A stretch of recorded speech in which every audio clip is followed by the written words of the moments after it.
Jane Fonda looks like the kind of Hollywood figure who should come from one clean, famous line. You see the glamour, the money, the recognizable face, and the old American grandeur, and you assume her story started somewhere near a camera. People picture sharp intelligence, movie star blood, and a woman who constantly remade herself in public view. It is an image that feels fast, modern, and entirely of the present moment. But that simple assumption misses the best part of her story. The woman who defined modern American independence was built on a family tree that hides royal ambitions, religious refugees, Mayflower founders, and a devastating secret that shattered her childhood. Before she ever spoke or acted on a stage, she entered the world with a name that was already doing a great deal of work for her. Her parents named her Jane Seymour Fonda. They did not choose that middle name because it merely sounded elegant. They named her after Lady Jane Seymour, the third wife of King Henry VIII. Frances Ford Seymour, Jane's Canadian-born mother, came from an upper-class background that deeply valued titles and lineage. In that specific world, the past is not just dead paper, it is atmosphere, tone, and the very air children breathe. Names announce taste and declare memory. Frances's family claimed a distant connection to the exact same English aristocratic network that produced the Tudor Queen. It was not a claim to direct line royalty, but belonging to that old noble web was enough to give the family a powerful symbolic story. Jane was even called Lady in childhood because of this regal namesake. Children are not called Lady for no reason. It told the young girl that her identity reached somewhere elevated, titled, and much older than ordinary American life. Her parents deliberately placed royalty, memory, and class into her identity before she had done a single thing to earn public attention. The Seymour name gave Jane her secret shimmer, but her famous last name carried an entirely different kind of history. Jane sounds plain, clean, and American, but Fonda does not. It is short, smooth, and memorable, but it refuses to sound like the usual old-stock English surnames. Because the family is so deeply woven into modern American culture, people often assume the name simply became American through generations of use. But the name truly comes from elsewhere, and it never got fully sanded down into a flatly English form. Genealogists trace the Fonda ancestors to Ecum, a small village in the northern Dutch province of Friesland. It is a West Frisian surname, likely shaped from an older form like Fonda. However, buried under that familiar Dutch label is a much stranger possibility. Some genealogists and deeply held family writings suggest the line did not actually start in the Netherlands at all. The main tradition repeated in Fonda family records says the line originally came from the Republic of Genoa in Italy. Around the year 1600, when Protestant hopes collapsed in Italy, one branch of the family fled massive religious persecution. They moved north in fear and necessity as Europe's religious storms closed in. They settled first in France and later in the Netherlands. People do not uproot themselves lightly, meaning this was a forced narrowing of options. Stay and face danger, or leave and become someone new somewhere else. Some experts note that the surname resembles Latin-based forms and may connect to the word fundus, tying into ideas of depth or foundation. This means that before the Fonda name ever reached America, it had already survived by relocating and blending into a completely different cultural world. It changed cultural clothing along the way. It wore a Dutch label only after a long, difficult move north from a Latin-speaking world. Eventually, the family left Europe behind entirely. The earliest firmly documented ancestor in the American line, Jellis Douwe Fonda, arrived in Beverwyck, which later became Albany, New York, in 1654. he crossed the Atlantic from Amsterdam, stepping into colonial New York long before the country took its current shape. This places the Fonda line inside one of the oldest European colonial stories in the region. They became part of New Netherland, and over the centuries, they stayed. The family farmed, traded, and survived through later conflicts, including the Revolutionary War and the Civil War. They had hundreds of years to become thoroughly Americanized in language, daily life, and public identity. But the family did not stay perfectly still in New York. They joined the great national habit of motion, following land and opportunity as they spread south and west. By the time Jane's father, Henry Fonda, entered the world in 1905, the long Dutch beginning had already turned into a Midwestern present. Henry was born in Grand Island, Nebraska, and grew up in and around Omaha and nearby Iowa. His father, William Brace Fonda, worked as a commercial printer and a newspaper-related entrepreneur. The family sat right in the middle-class professional world of the Great Plains, surrounded by towns tied to farming, trade, and railroad expansion. Henry was not a fresh transplant from an ethnic old country enclave. He was the product of deep settlement America.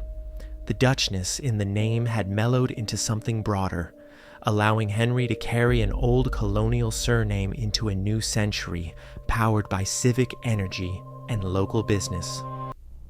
A name from Amsterdam ended up resting easily in a deeply American childhood. The long Dutch journey had simply become part of a bigger American line. While the Fonda side of the family slowly moved west into the heartland, the Seymour side of Jane's ancestry carried an equally powerful hidden truth. Jane pushes against old walls, embraces change, and feels completely modern. You might expect someone with her rebellious spirit to reject old founding myths. Yet, underneath her layered family story sits something extremely old and rare, documented descent from major Mayflower passengers. Through her mother's English and Scottish colonial lines that later married into the Seymour Fonda network, Jane can trace her bloodline straight back to figures like Governor William Bradford, Francis Cook, and James Chilton. Less than 10% of modern Americans can demonstrably trace themselves back to that first Pilgrim generation with a verified paper trail. Jane Fonda can. Organizations like American Ancestors Mayflower Society confirm her descent from these famous names. These were not distant, decorative figures added to make a family tree look grand. They were part of the small exposed group standing at the narrow edge between survival and disaster during the earliest stage of English settlement in New England. Jane's family tree reaches into the exact generation that many Americans treat almost like a myth. Her old New England line slips into her story quietly through marriage and side paths, completely bypassing the famous Dutch surname everyone notices first. The woman whose public life has always looked fierce, controversial, and forward-thinking is built on a foundation that reaches back to the absolute beginning of English colonial America. She carries the Dutch immigrant world, the old British Isles world, French-Canadian strands, and Mediterranean-adjacent roots, all resting on a base of Pilgrim stock. From the outside, this vast, cosmopolitan family tree looks like a pristine tapestry. It looks like a proud procession of famous names, wealth, style, and cultural success. It looks like privilege protecting a family. But ancestry never guarantees peace inside a home. A family can have deep roots in Europe, a famous surname, social standing, and beauty, and still fail entirely at the most basic emotional tasks. Inside the Fonda household, a tragedy forced a brutal correction. In 1950, when Jane was just 12 years old, her mother Frances died in a psychiatric institution in New York. Frances had been overwhelmed by severe mental illness, which Jane later described as bipolar disorder. She also carried deep past trauma. On top of that suffering, Henry Fonda had recently requested a divorce, pressing down on Frances all at once. The family looked grand to the public, but the emotional core was breaking. Money, status, and appearance could not stop the suffering of one of the most important people in that home. Frances's death shattered the polished picture of the family, but the tragedy did not end with the death itself. It kept echoing through the house because of how the adults reacted. Jane and her brother were not told the truth about what happened to their mother at the time. They were left with absolute silence, confusion, and a loss that kept changing shape. In families with immense status, pain often goes underground fast. It gets covered over, managed, and turned into something people simply refuse to name. Jane did not just grow up in a family tragedy, she grew up inside a tragedy wrapped completely in secrecy and shame. A child can survive a terrible truth, but a terrible truth mixed with silence is much harder to survive. When adults act as if a child does not need to know why their mother is gone, mystery takes over, and mystery is poisonous in a family. If no one explains the loss, the child explains it to herself, usually by filling the gap with guilt. Jane has spoken about feeling abandoned, guilty, and entirely left alone. When a child loses a parent that young, the loss does not land once and stay in one place. It keeps happening at 12, at 15, at 20, and into middle age. The death itself was devastating, but the wall of secrecy made the devastation infinitely harder to process.